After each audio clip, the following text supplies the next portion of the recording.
Hey, strangers. We're taking a break this week from our regular episodes, but we'll be back next week with an all-new episode of Strange and Unexplained. While we're away, here's an episode from another fascinating true crime podcast from the Obsessed Network. It's called Crimes of the Centuries. Crimes of the Centuries is a podcast all about true crimes throughout history. Murders, disappearances, kidnappings, and more. The crimes were huge when they happened, but were somehow lost to history. Each week, amazing host Amber Hunt takes a deep dive into one of these cases, putting it into historical context and examining its lasting impact on society.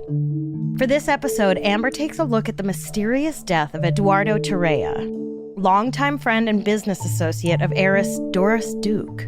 When the heiress hit and killed Tirella with her car, it was quickly dismissed as an accident, but his family always believed it was murder.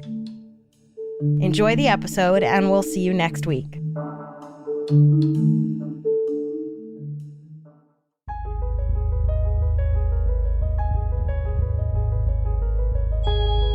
Some crimes are so heartbreaking or shocking that they earn the label Crime of the Century. But the stories that made headlines in decades past aren't necessarily remembered today. I'm Amber Hunt, a journalist and author, and in each episode of this show, I'll examine a case that's maybe lesser known today, but was huge when it happened. This is Crimes of the Centuries.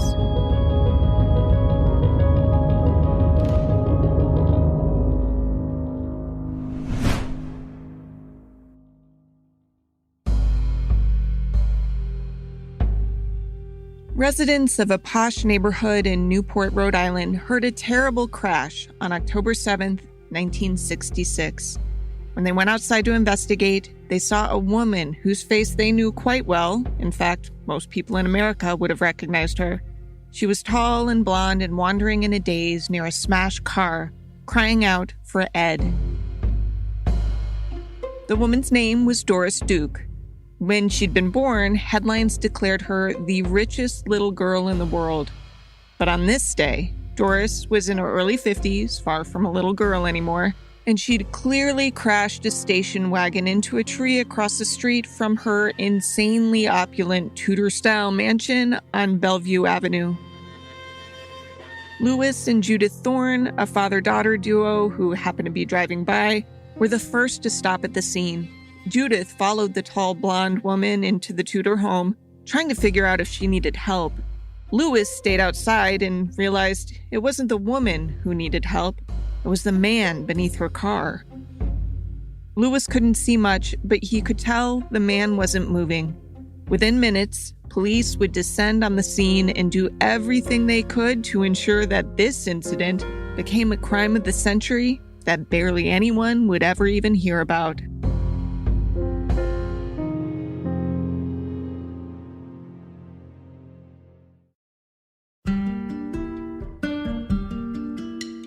Doris Duke is an unnervingly enigmatic character in American history. For decades, she was one of the highest profile people in the country, and yet we don't know all that much about her inner workings. When she died in 1993, she left behind a ton of money, but very few personal writings. Not even many letters survived. She'd been born to Nanaline and John Buchanan Duke, though most people referred to her father as Buck. This is lawyer Suzelle Smith, who worked with Doris and eventually helped handle her estate, talking about Doris's dad. James B. Duke was a robber baron. He monopolized, or his companies monopolized, tobacco and electric power in the southern part of the United States, and he amassed, for the time, a huge fortune. But before we dive too deeply into Buck, let's back up a little bit further. It goes like this. Doris's grandfather, her father's father, was Washington Duke, a man born in 1820 who fought for the Confederates in the U.S. Civil War. Washington had started out as a farmer. In 1842, he married a 17-year-old woman named Mary Caroline Clinton, whose father gave the couple 72 acres of land in North Carolina's Durham County. Mary gave birth to 2 sons within 5 years. When her youngest was just a year old, Mary died. She was only 22. Washington the widower remarried about 5 years later, this time to a woman named Artelia. In a 3-year span, Artelia gave birth to 3 more children, one of whom was James Buchanan, aka Buck. Artelia didn't live long either, however, dying in 1856 after just 4 years of marriage. She died of typhoid fever, which she'd caught from her 3-year-old son Sidney, who himself died of the disease 10 days after his mom did. It was after he'd been widowed a second time that Washington Duke began the endeavors that would make not only him, but future dukes for generations to come filthy rich. In 1881, Washington founded a tobacco company named after himself and his prodigy, W. Duke, Sons & Co. At first, Washington sold his tobacco from a wagon, traveling along the eastern portion of North Carolina to find customers. And back then, because the product was mostly sold loose, with ready-made cigarettes reserved as luxury items for the ultra-wealthy, it wasn't all that convenient. On top of that, it was actually well known in the early 20th century that smoking tobacco was stupid health-wise, so the combination of it being a pain to roll and being unhealthy for you to boot meant that tobacco popularity was waning. Until, that is, Washington and others in the industry turned to a machine invented in 1880 by a man named John Albert Bonsack. In 1881, Bonsack invented the automatic cigarette-making machine. It helped tobacco use skyrocket in the 20th century. Using an incredible system of gears, rollers, and levers, he made 100,000 cigarettes a day. This is The Engineer Guy on YouTube. The economic impact of his work might put him up there with Thomas Edison, Alexander Graham Bell, and the Flying Wright brothers. Bonsack's speedy automatic cigarette-making machine manufacturers helped Americans to smoke over 1 billion cigarettes by 1889, increasing 20 years later to over 10 billion. Today, Americans smoke nearly 1 trillion cigarettes a year. Yay, technology? Believe it or not, plenty of tobacco makers initially scoffed at this invention because the cigarettes came out so uniform looking that some thought they'd never appeal to customers who liked the individuality of a hand-rolled cigarette. But W. Duke, Sons & Co. saw Bonsack's machine as a game changer.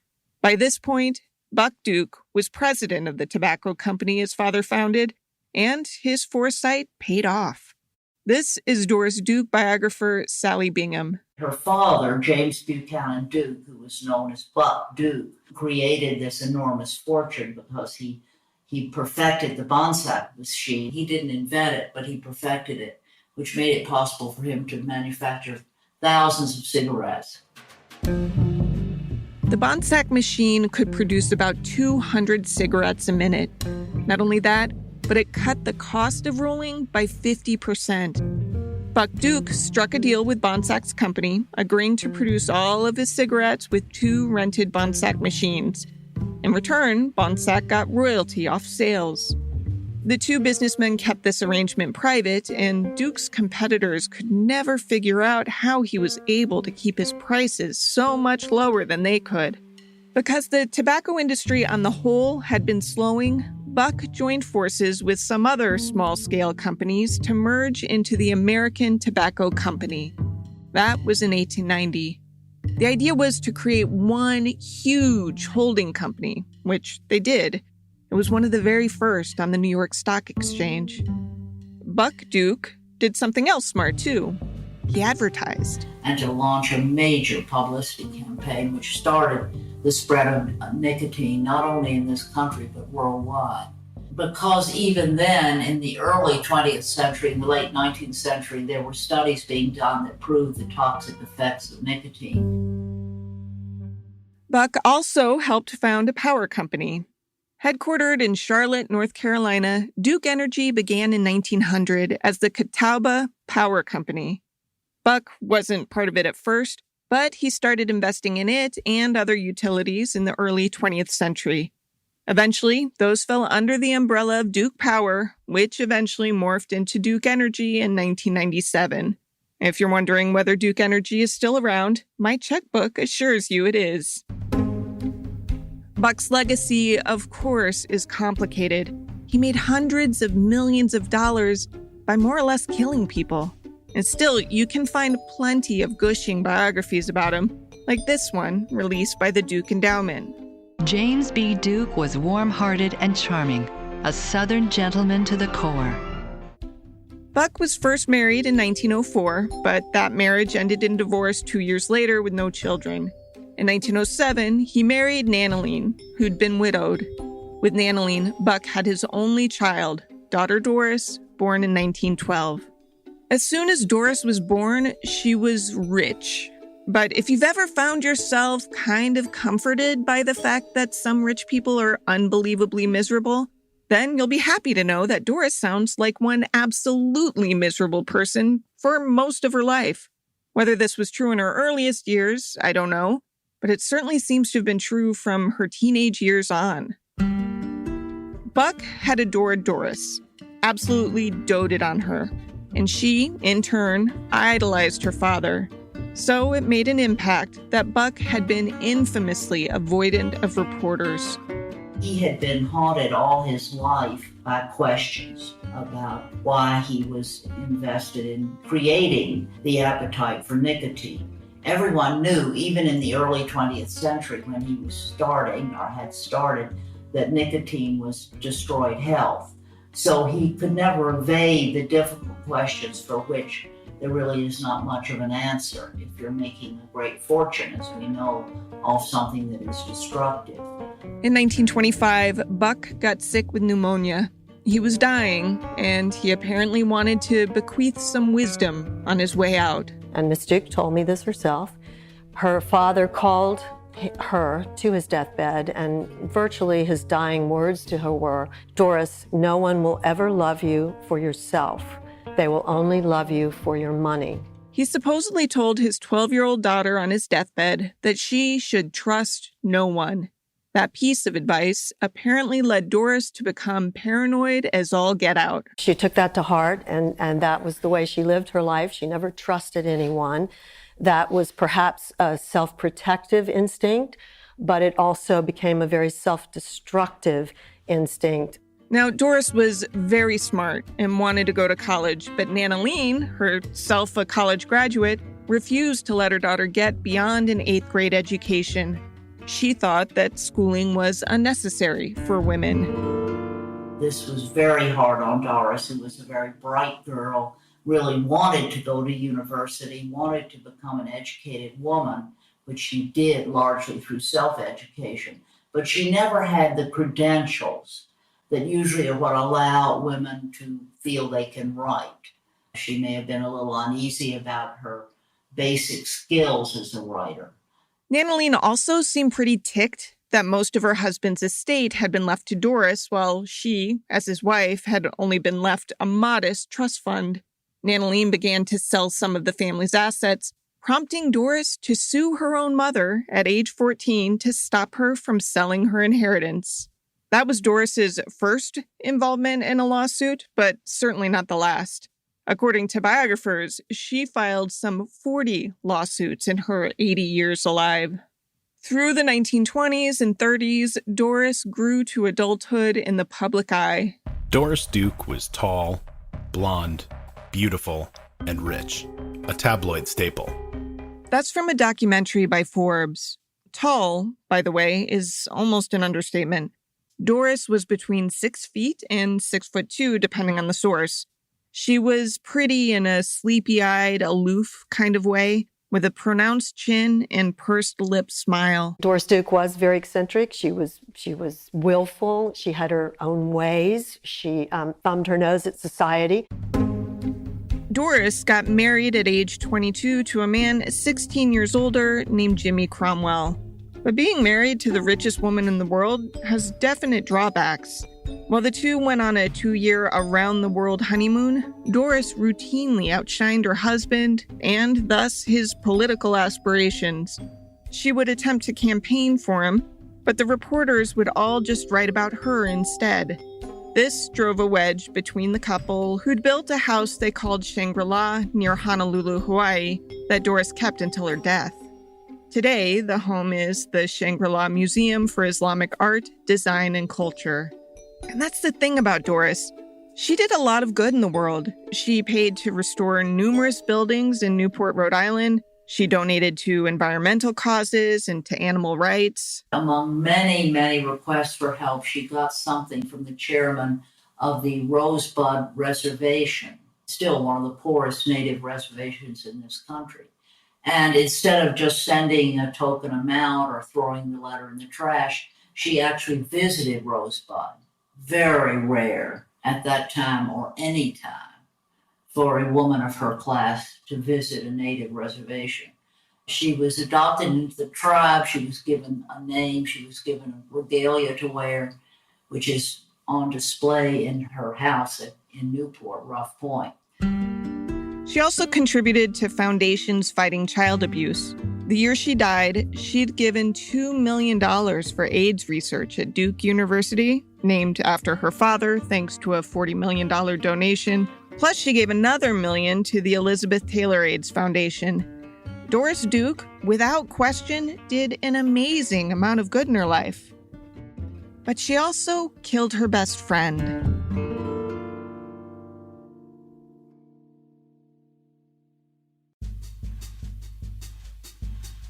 Eduardo Tirella was a bit younger than Doris Duke.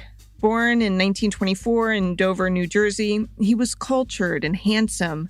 At 18, he registered for World War II and, in July 1943, enlisted in the Army, serving in the 328th Infantry, Company K. This was when the war was reaching a climax, and Eduardo was awarded the Bronze Star Medal. After serving for 2 years, he was discharged. Eduardo, sometimes called Edward or Eddie, was an artist at heart. In the 1950s, he designed items for Saks, the department store, and his hat designs were being mentioned in style columns in the Los Angeles Times. A few years later, his interior designs were lauded in the same publication under the headline, "Rescued by Remodeling." The writer gushed about Tirella's use of, quote, oriental colors, textures, and a landscape with the flavor of the Far East, end quote. By 1964, he had graduated from clothes and interior design to straight-up multimedia artist. Per a syndicated column, he designed and built a $5,000 bed carved of wood for actor James Coburn. It was during this evolution that Tirella's path crossed with Doris Duke, who was still stupid rich, but not on the same upswing as Eduardo. She and her first husband, Jimmy Cromwell, were estranged by the time Doris got pregnant at age 27. Apparently, she'd had enough affairs to scandalize society, and the rumor mill attached several supposed paramours as the possible father. In 1940, Doris's baby girl, whom she named Arden, was born premature. The baby didn't live 24 hours, and Doris's doctors reportedly told her that she would never be able to conceive again. She was apparently so devastated by this that she tried to contact her dead daughter using psychics.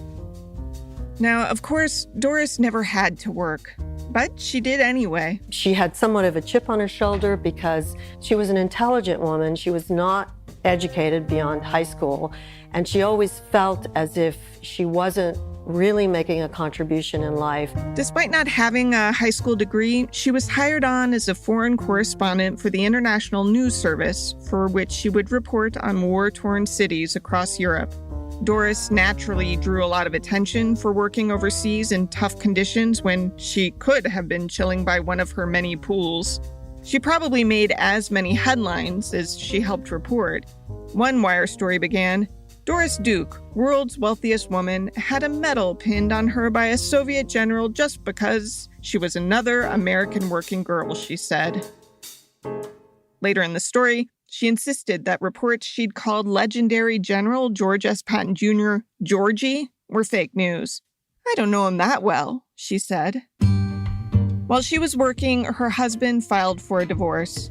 The two had legally been living in New Jersey, the laws of which would have worked out quite favorably for Jimmy Cromwell, who wanted a hefty chunk of Doris's estate. His lawyers told a reporter he also wanted rights in Doris's estate should she die, and he wanted a ruling forbidding either party from remarrying. To thwart this, Doris rushed to Reno, Nevada, set up residence for about 6 weeks, then filed for and was granted a divorce there. But the U.S. Supreme Court weighed in on Nevada quickie divorces and ruled that individual states could decide whether to recognize divorces granted in Nevada. While it wasn't Duke's divorce that prompted the ruling, hers was by far the highest profile to be affected by it. All of this was exquisite fodder for the gossip columns. Eventually, the divorce was granted. Soon after, also while she was working, Doris met her second husband, a Lothario named Porfirio Rubirosa. The playboy Rubirosa, who was supposed to be incredibly well endowed, not with money, but with other features. He was, by all accounts, a legendary ladies' man, having wooed Marilyn Monroe, Ava Gardner, Dorothy Dandridge, Joan Crawford, even Eva Peron. Before marrying Doris in 1947, he'd been married twice before. After their divorce 4 years later, he got married 2 more times before dying in a car wreck in 1965. With her love life twice splashed across front pages nationwide, not to mention her fortune dwindled with each divorce, Doris swore off marriage, if not men. She next fell for a jazz pianist named Joseph Castro, who would be her companion for several tumultuous years. This relationship overlapped with the one Doris began with Eduardo Tirella. This is journalist Samantha Todd of Forbes. Doris Duke and Eduardo Tirella knew each other for a good decade. They were pretty close companions. They confided in each other. And to be clear, that relationship was not like the others Doris had with attractive men. Eduardo was gay.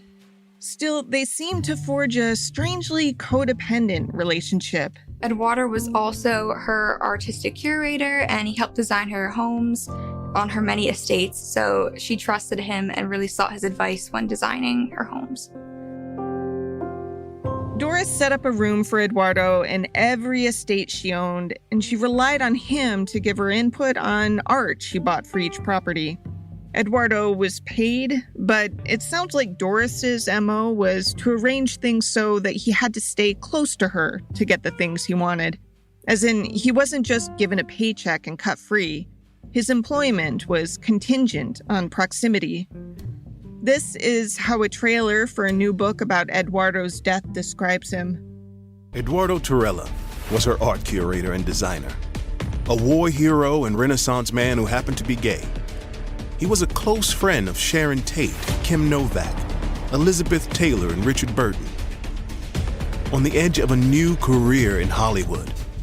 For a while, this worked out fine. Eduardo would jet set with Doris all around the world, checking out artifacts and antiques to build collections, some of which are still on display today. She set records for the amount of money she spent on some of their finds. Romantically, she was with Castro, the pianist, and Eduardo found a partner in Edmund Cara. The two had a lot in common. They were both artists, both born in New Jersey. Edmund's favorite medium was wood. In 1965, he and Eduardo actually worked together in art design on the film The Sandpiper. The movie starred Richard Burton and Elizabeth Taylor and was directed by Vincente Minnelli, as in Liza Minnelli's father. In the movie, a character played by actor Charles Bronson carves a statue for Taylor's character. The real statue was sculpted by Edmund Cara from a 2,200-pound trunk of redwood. Eduardo Tirella, meanwhile, designed a beach house used as a set piece in the film. After that, he was hired to advise on a Tony Curtis movie called Don't Make Waves. That also starred Eduardo's friend and later Charles Manson victim, Sharon Tate. This is Wild West. And this is the West that's even wilder. This is the way, way, way out West. Eduardo wanted to do more of that kind of work, but he couldn't when he also had to be at Doris Duke's beck and call. So, in October 1966, Eduardo told friends and family that he had made an important decision. He was going to end his professional relationship with Doris. And this shouldn't have been a huge deal, but because she demanded so much of him, especially in terms of his companionship, it was more akin to breaking up a marriage than quitting a job. By this point, the whole world knew how litigious Doris was. I mean, she couldn't work a day without it making headlines, so of course every lawsuit was publicized too. And it had become known that her relationship with Joseph Castro had not just soured, but turned violent. When Castro tried to leave her once, she sliced his arm with a butcher knife. As a 1988 Orlando Sentinel story reflected, quote, "Nothing much came of it, though, because it was his word against hers, and Doris Duke has never been reluctant to put her considerable money where her mouth is," end quote. So Eduardo's friends and family were worried. They told him, maybe don't do this in person. Maybe just tell her on the phone. Send a courier for your stuff. But Eduardo said no. He could handle Doris. They had been friends/collaborators for about a decade at that point, and he wanted to extend the courtesy of telling her what was up to her face. What we know is that on October 6, 1966, Doris picked up Eduardo from the airport in Newport, Rhode Island, and took him to the 10-acre estate she had there called Rough Point. The house was situated on Bellevue Avenue, which also is known as Newport's Millionaire's Row, according to journalist Peter Lance. Eduardo planned to pack his belongings into a rented station wagon the next day to begin his new life. And it seemed like that first day together went fine. But as the estate staff would soon tell police, Doris and Eduardo got into a terrific argument the next afternoon. Most staffers couldn't make out the words they were saying, but they could definitely catch the sentiment. Doris was pissed. Eduardo, though, apparently wanted to end on good terms. He agreed to a request from Doris to come with her to appraise a piece of art she'd been contemplating buying. The two climbed into the rented station wagon and eased down the long driveway toward the iron gates that kept strangers away from Doris's house. They got in the car, ready to go. Eduardo was in the driver's seat, but he had to get out to go open the gate to get onto Bellevue Avenue. So he put the car in park and he got out, and Doris slid over into the driver's seat. The gate on the estate opened manually because this was 1966 and Doris was rich, but technology hadn't reached today's level of remote control everything. Eduardo had just reached the gates when suddenly... She claims that this car suddenly leapt forward. She doesn't know what happened. And at some point, Eduardo was pinned against the gate and the car crashed straight through the gate and into a tree on Bellevue Avenue. The wreck was massive. The front end of the vehicle destroyed. Doris, apparently stunned and with some cuts and bruises from the collision, stumbled out of the car. This is when Judith, Tom, and her father Louis arrived. Eduardo, pinned beneath a rear axle, endured massive injuries to his spine, brain, and lungs, killing him instantly. Doris said she had no idea what happened. She said she'd put her foot on the brake and had intended to ease forward to let Eduardo back into the car, but it would appear that she slammed on the accelerator instead. Police and medics descended on the scene. Eduardo's lifeless body was loaded into one ambulance, while Doris was placed in another. The acting state medical examiner was a doctor named Philip C. McAllister, who interestingly was immediately hired by Doris to be her personal physician. Dr. McAllister ensured that Doris was secreted into her hospital room, and he forbade any in-depth interrogations of her. When reporters asked about the crash, Dr. McAllister said it was a terrible accident and that Doris was too shaken to talk about it. Now, usually after a crash like this, there'd be an inquest. And we've talked about coroner's inquests and other cases covered on the show. And the gist is that witnesses are brought in to testify before a jury about what happened to cause someone's death. The jury then rules on the cause of death, and sometimes they'll rule on whether they believe someone specific is at fault.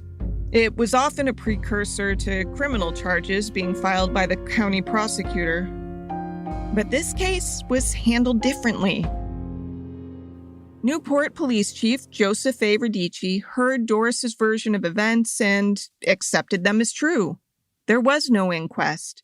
And with the coroner suddenly on Doris's payroll, there was no pushback either.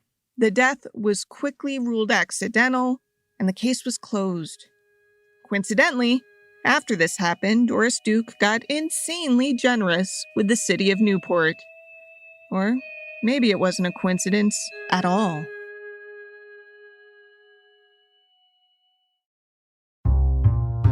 In his book, Homicide at Rough Point, and in a Vanity Fair article titled the same, journalist Peter Lance argues that Doris Duke got away with murder when she ran over her longtime friend and trusted employee, Eduardo Tirella. Lance declined to talk to me about his theories because he said he's making his own podcast, but a chunk of his argument centers on following the money. Doris's money, that is. 8 days after the crash, Doris donated $25,000 to restore Cliff Walk, which is the public walkway upon which Newport's Millionaires Row is situated. It basically separates the mansions from the shoreline of the Atlantic Ocean. Prior to this, Doris had actually put up a fence along Cliff Walk to block the section near her home. She was feuding with the city over who had legal rights to that section. A 1958 story in the Newport Daily News read, quote, "Heavy wire fencing and thorny bushes have been placed across the walk and no trespassing signs erected. Gordon King, caretaker at the Duke estate, said Miss Duke had ordered the fence, bushes, and signs put up last summer to prevent cliff walkers from going up on the lawn and looking into the house. The barrier has been torn down repeatedly," King said, "but has been replaced." End quote. And that story was in 1958, so this was no fresh feud. Yet suddenly, not 2 weeks after she killed Eduardo with her car, Doris dropped the feud and donated the equivalent of more than $200,000 in today's money. And a few months later, following these donations, she had set up the Newport Restoration Fund, which was meant to restore 84 colonial-era buildings in Newport. Now, no evidence of any direct payments have ever surfaced, but Lance noted that Chief Radici retired just 7 months after the death. This was a guy who had for years lived on a pretty modest paycheck, and yet he was able to buy 2 condos in Florida after retirement. Suspicion would circle Doris for the rest of her life. A lot of people believe she bought her way out of this, that she paid blood money to make this go under the rug and just forget about it, to get her out of the limelight and that pretend this never happened. Newport residents also noticed that when Radici retired, he wasn't replaced by the captain of detectives, as people had anticipated. Rather, he was replaced by an inspector who had interviewed Doris after the wreck. Plus, there was another cop who interviewed her who was promoted to sergeant soon afterward. Meanwhile, that captain of detectives guy hadn't been thrilled with the investigation. He was the one passed over. What's especially interesting is that after the accident, most of the contemporary documents surrounding the investigation into Eduardo's death disappeared. A lot of the evidence seems like it was mislabeled or it just mysteriously vanished, even court cases, her statements. So it seems like whether there was a cover-up or the police didn't do their job, there was a lack of accountability at the time, and that's what makes it so much harder to dive into this case and find out what truly happened. For Eduardo Tirella's family, his loss was beyond devastating. It's impossible to put a dollar sign on a human loss, but he'd been poised to do big things in his career. The year before he died, he'd made about $40,000, which today would be in the $325,000 range. And he seemed to be gaining ground. Had Eduardo not warned everyone that he was about to leave Doris, maybe his family wouldn't have questioned the official's accident ruling. But he did, and so they did. I mean, these are people who had literally warned him against cutting ties with her in person for fear she would react badly. And the next thing they know, they're learning of his death at her hands. They could not fathom that this was anything other than murder. They asked Doris for a $200,000 settlement, which she probably had in her version of a fund money account for impromptu purposes. She refused. The fact that Eduardo was such her close friend, why wouldn't she want to help them out and be there for them at this time? She caused the death of her friend. So they sued. If you're a true crime buff, chances are you know this already, but just in case, there are 2 ways to hold someone legally accountable for something.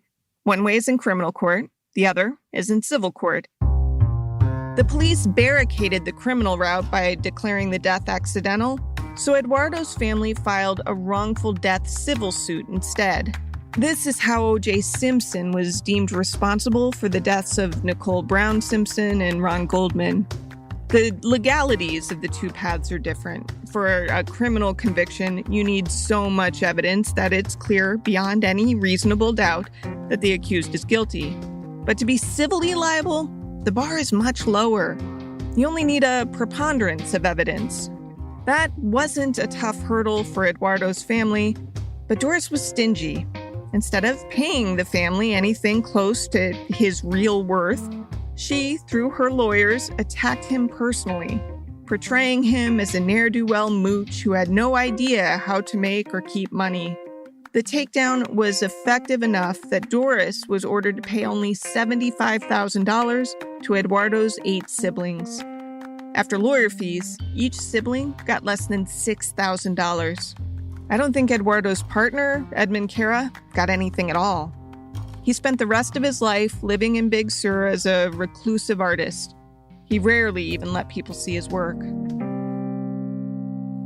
Doris continued amassing antiques and artwork, and it continued to not make her happy. More than once, she talked openly about how the money was more a burden than a gift. To which we all say, then give me some. Am I right? Some people believed that Eduardo's death cursed not just Doris, but her fortune, her supposed blood money. Doris's paranoia made her constantly question whether people who showed interest in her were truly interested in her or just her money. She wrote and rewrote her will countless times. Doris Duke also had a favorite game she played, which was to bring people in and out of the will if you were up or down in her good graces.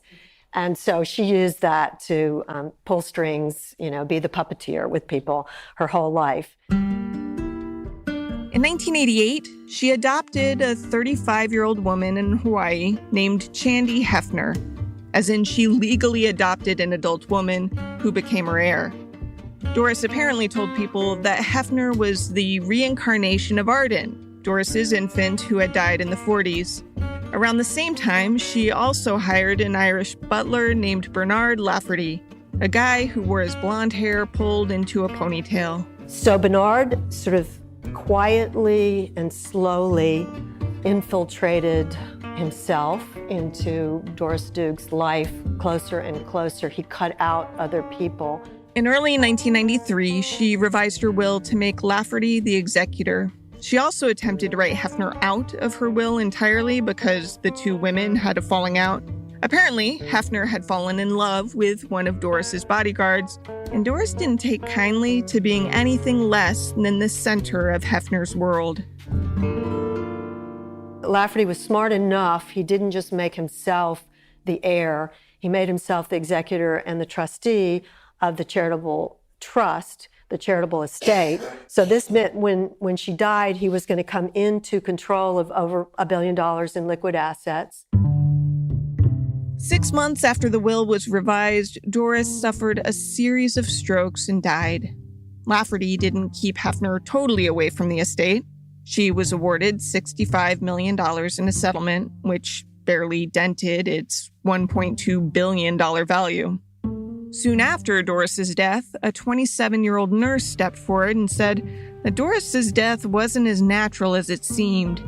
She accused Lafferty and one of Doris's doctors of hastening the demise with fatal doses of morphine and Demerol. The supposed motive was, of course, money. Once Doris died, Lafferty was poised to make bank. The newspapers loved this accusation. They could literally write "The Butler Did It" as the headline. Though Doris left much of her $1.2 billion to various charities and trusts, Lafferty got a flat sum of $5 million, plus another $500,000 a year for life. The Los Angeles County District Attorney's Office conducted a criminal investigation in 1996, but couldn't get far because Doris had been cremated 2 days after her death. There was no way to conduct an autopsy to check out the murder claims. What they could investigate offered no evidence of criminal homicide, so Lafferty kept his millions. But man, maybe Eduardo had cursed that dough, because Lafferty only lived 3 years after Doris's death. Sleeping in his $2.5 million mansion in Bel Air, he died in his sleep of a heart attack.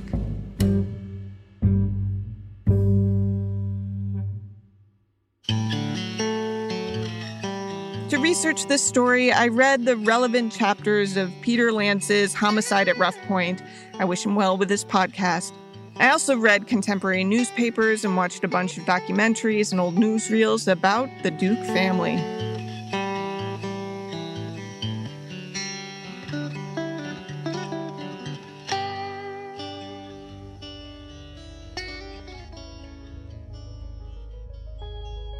Crimes of the Centuries is a production of the Obsessed Network. To learn more about its shows, go to obsessednetwork.com. This case was researched by me, Amber Hunt, and produced by Garrett Tiedemann. Original music is by Bruce Hunt and Andrew Higley. Other music comes from Blue Dot Sessions.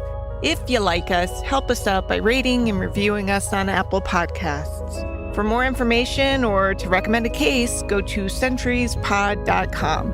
On Instagram and Twitter, we're at CenturiesPod. And check out the Crimes of the Centuries podcast Facebook page.